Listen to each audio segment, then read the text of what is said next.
Hello my dear student, welcome back to online class. I am Ashrita from economics department. So today I am going to discuss about the third unit of monetary economics, that is inflation. So it is a continued part of this chapter. So let us discuss a chapter stagflation's inflation. So stagflation is a combination of segments economic growth, high unemployment and high inflation. So it is an unnatural situation because inflation is not supported to occur in a weak economy. In other words, we define stagflation is high inflation plus unemployment plus recession is called as stagflation. So the term stagflations in portmanteaus of stagflations and inflation was first coined during a period of inflation and unemployment in the United Kingdom. So stagflation was first recognized during the year of 1970s. So in a normal market economics, slow growth preventing inflation. As a result, consumer demand dropped to keep price from the rising. So stagnation can be only occurs in a government policies normal market functioning. So next we can see here inflation and stagflation. Inflation means when the general level of price in an economic increased, and stagflation is when the production of goods and services in an economy slow down over even starts to decline. So stagnation means declining the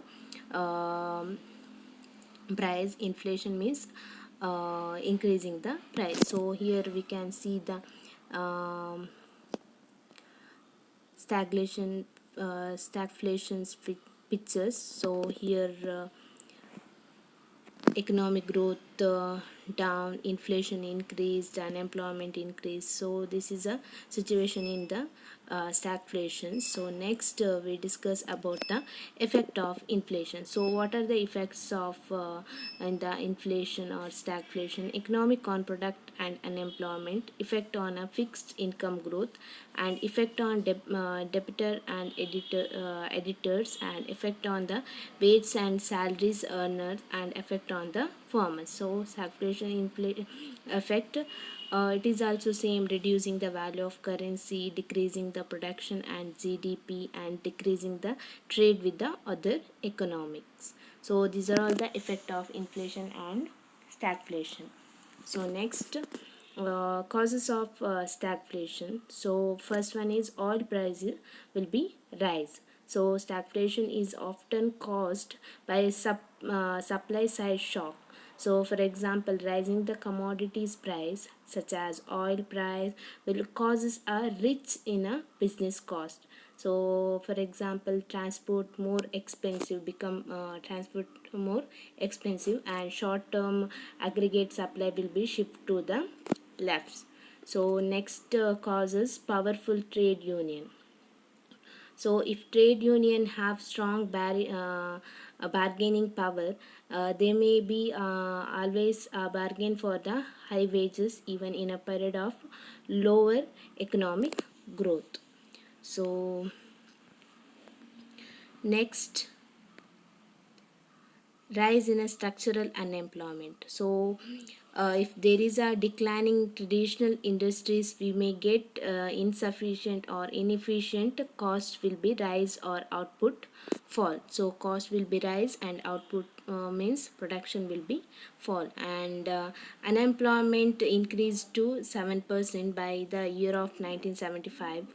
And in Canada, inflation climbed to over a 10% in the year of 1974 to 75.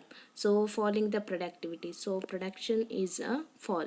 So if an economic experience falling, productivity works become a more inefficient, cost will be raised, and production will be down.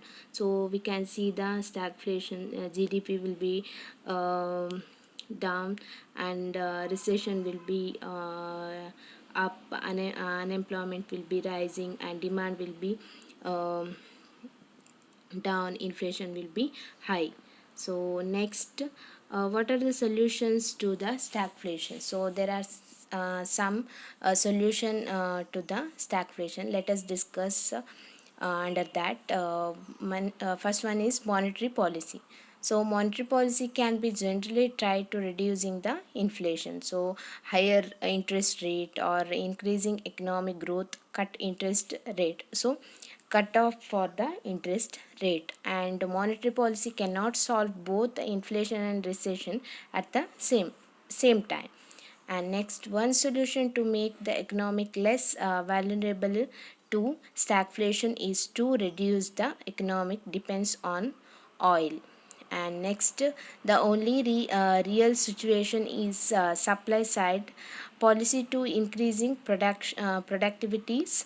These enable higher growth without the inflation. So next, we discuss about the interest rate. So interest rate is a fee charge of money that is borrowed.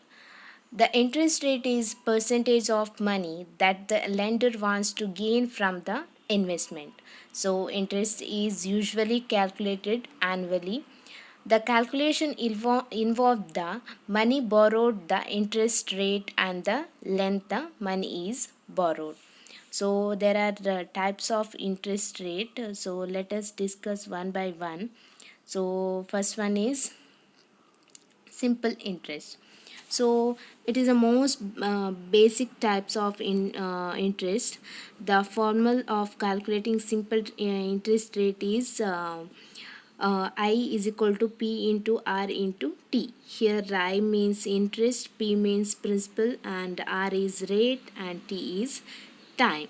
So next, compounds in interest. So growth at an exponential rate, and here we can discuss or calculating simple compound interest in the formula of A is equal to P 1 plus R divided by N and NT. Here A is amount at the end of investment, P is principal amount, R is annual interest rate, and N is number of time, and the interest is compound per year, T is time. And example of simple interest. So the 5% of offered in the investment 3 years term, what would be interest collected at the end of term is a investment. Here we can calculate it, we can using this formula means I is equal to P into R into T. We can get $1,500. So easily we can find out the simple interest in the using the formula. Next, type fixed term interest. So fixed term interest as an constant interest rate which does not change. A fixed term interest rate would not be offered or affected by any economical event such as inflation. So usually fixed term interests are used in the mortgages. So next, variable terms interest. So the interest rate will be varying during the term of inflation. It is considered as low risk investment, and credit card are mostly based on the variable interest, and the rate of interest during the term is based on the inflation and other economic event. So today's class we discuss stagflation and the interest rate. So I concluding this chapter. So thank you so much for watching.